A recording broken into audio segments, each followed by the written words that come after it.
Comme annoncé lors de la dernière vidéo, aujourd'hui on parle hébergement web.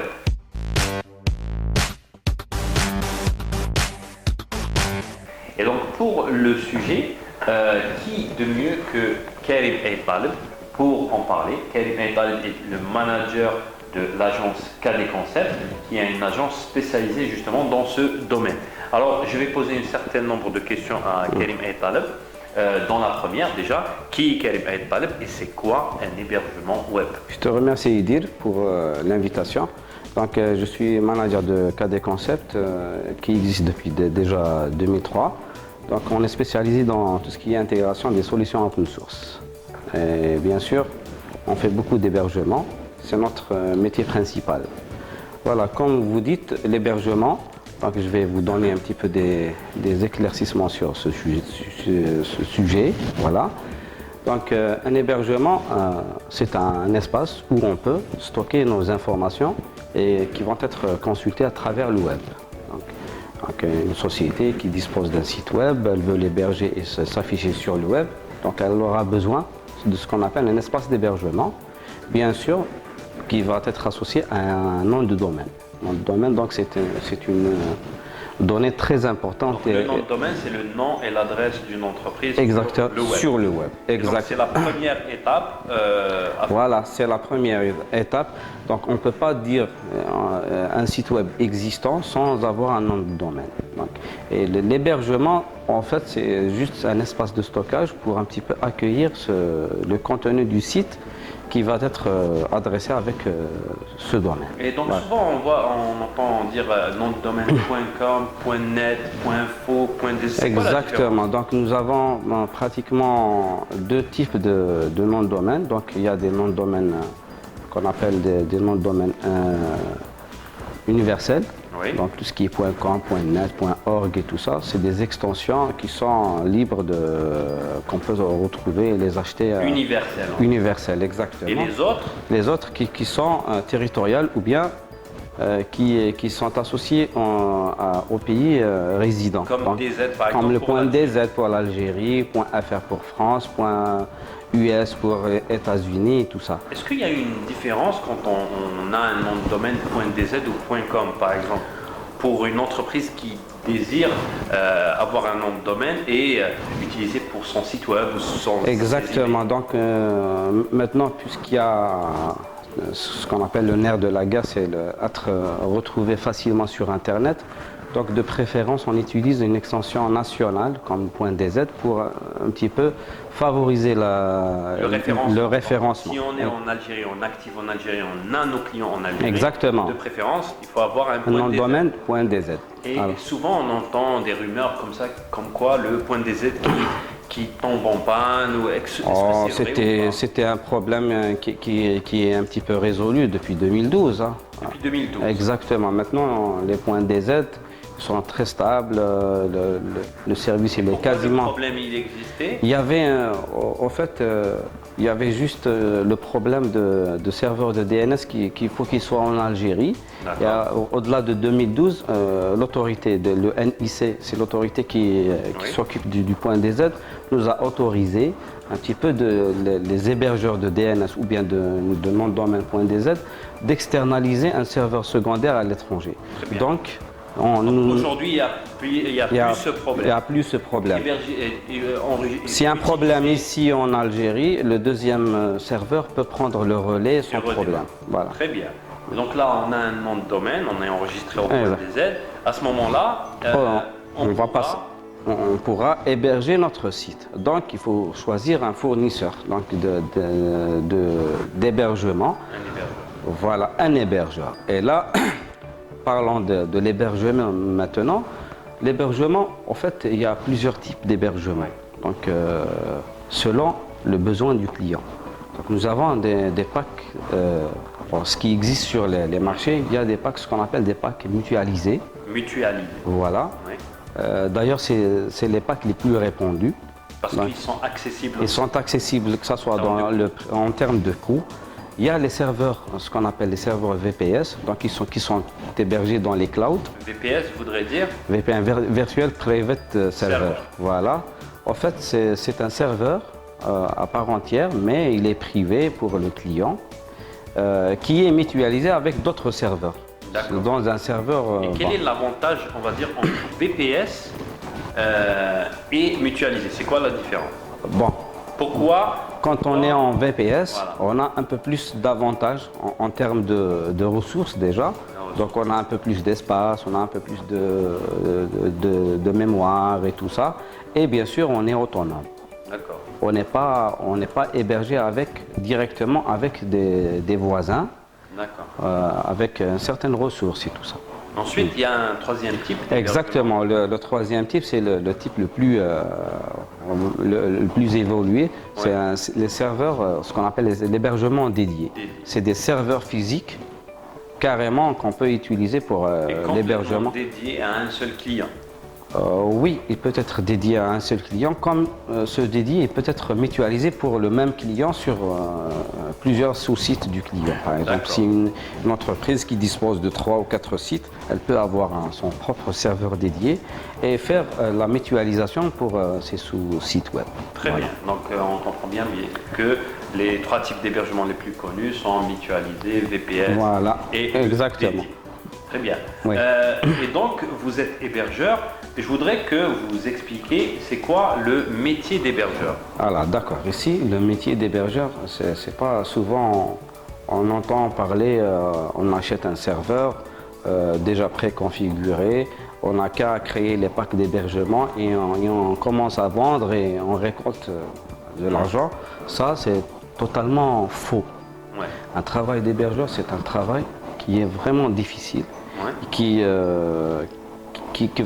consomme beaucoup de ressources. Parce qu'il y a ce qu'on appelle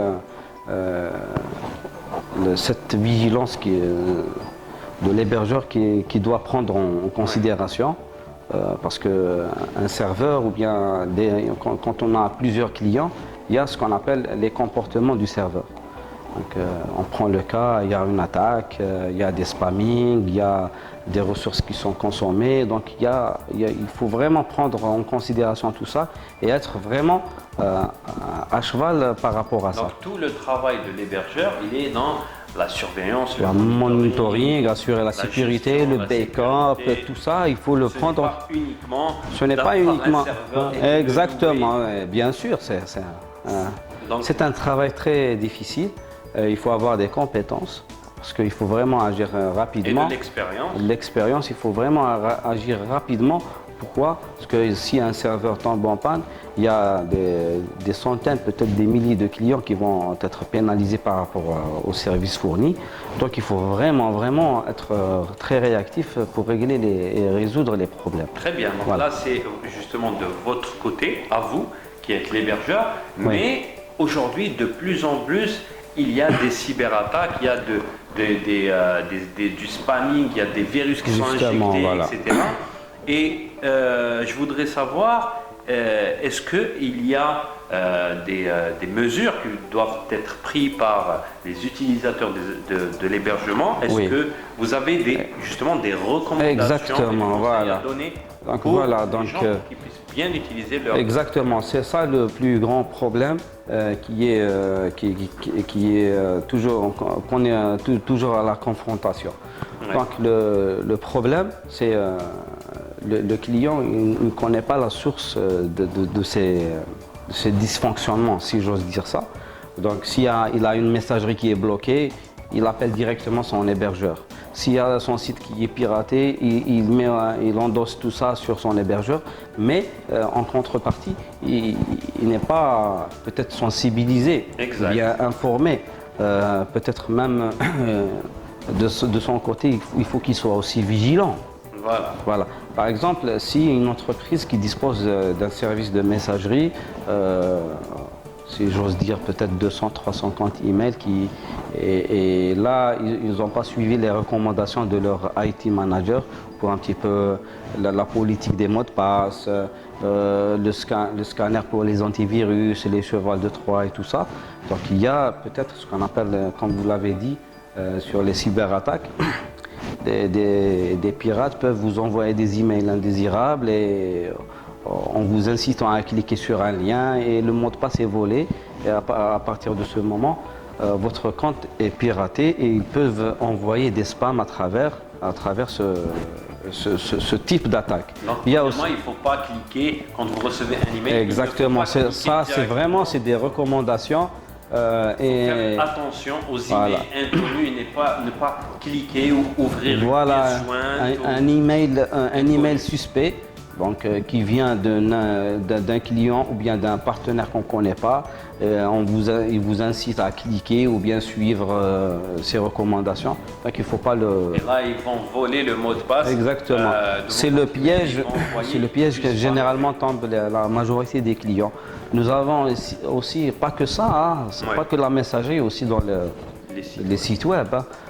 Vous savez, la technologie avance, les mises à jour sont tout le temps d'actualité et tout ça. Donc il y a des clients qui ne mettent pas à jour leur système de contenu et tout ça, des sites web et tout. Donc ça donne un petit peu, ça donne bien sûr des portes pour des failles pour les pirates, pour pirater leur site web. Et bon, ça peut être un peu plus impactante par rapport au vol d'identité, le phishing et tout ça. Ça ne pardonne pas. Quand notre site est piraté, un défacement de la page d'accueil, ce n'est pas un problème. On peut régler ça, on peut retrouver la trace. Mais quand il s'agit d'autres problèmes tels que le phishing et tout ça, ça porte vraiment préjudice aux clients, même à l'ensemble de l'infrastructure de l'hébergeur. Donc il y a aussi parmi les recommandations, voilà, il faut faire attention, veiller surtout à la sécurité des mots de passe et bien sûr la sensibilisation. Donc de notre côté, on doit doubler d'efforts et rester vigilant et bien sûr informer les clients par rapport à ce point, être très vigilant par rapport à ça. Parce qu'un mot de passe, il est facile à voler. Il suffit juste de vous envoyer un email frauduleux et on peut récupérer le mot de passe. Très bien. Voilà. Eh ben, donc les emails et puis les failles de sécurité concernant les sites web. Voilà, il n'y a pas que ça, il y a d'autres choses aussi.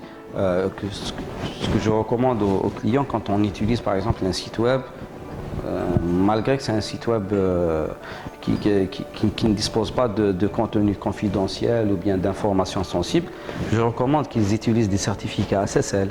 Voilà, pour un petit peu sécuriser les transactions du site et tout ça. Même les pirates, ça peut être un petit peu difficile pour attaquer des sites qui sont sécurisés. Très bien. Voilà. Très bien. Donc, de bons conseils à suivre, surtout pour les utilisateurs de l'hébergement. Et donc, super. Ce que je voulais savoir aussi, c'est que vous faites de l'hébergement donc mutualisé, VPS bien sûr. Et dédié. Donc oui, en fait, on fait tous les types d'hébergement, donc que ce soit en mutualisé, en VPS et en dédié, avec bien sûr ce qu'on appelle le système d'infogérance. Parce que généralement, la majorité des clients ne peuvent pas prendre en charge le monitoring et la sécurité de leur serveur. Nous, on le fait à leur place. Donc, une fois que le client prend un VPS ou bien un dédié, nous, on s'occupe du reste. Donc, tout ce qui est sécurisation, monitoring, backup et tout ce qui suit. Voilà, donc je profite de l'occasion pour 2020. Donc, 2020. Oui. Donc nous avons des offres promotionnelles par rapport à l'hébergement et bien sûr on annonce de nouveaux packs, voilà, qui vont un petit peu être très avantagés. Et mieux servir nos clients. Voilà. Et ceux qui veulent. Voilà, on va toucher plus de franges des sociétés. Et la promotion, elle va être pour les recours? Oui, incessamment, on va la lancer. On va l'annoncer dans quelques jours. Ça va être quelque chose de bien. Il faut suivre pour connaître la nouvelle promotion. Oui. Eh ben, merci Karim. Pas de quoi y dire. J'espère que ces conseils-là ont été bénéfiques parce que le sujet, c'est un sujet très important, l'hébergement des données, des emails et les sites web. J'espère que ça a été bénéfique. Et n'oubliez pas les recommandations, donc ne cliquez pas sur des emails. Les mots de passe. les sites web, il faut les actualiser, les mettre à jour, Oui, les oui. CMS. Il faut mettre des captcha aussi pour les formulaires. Ah, tout ça, donc ça rentre dans... Tout ça, ça rentre dans la sécurité. La sécurité C'est de une vos sécurité préventive données. et il y a une autre sécurité de maintenance aussi. Très bien. Voilà. Très bien. Eh bien, voilà, donc on en a terminé. Merci beaucoup, Karim. Il y a pas de Encore une fois, et avec ça. Merci. Et à bientôt. À bientôt.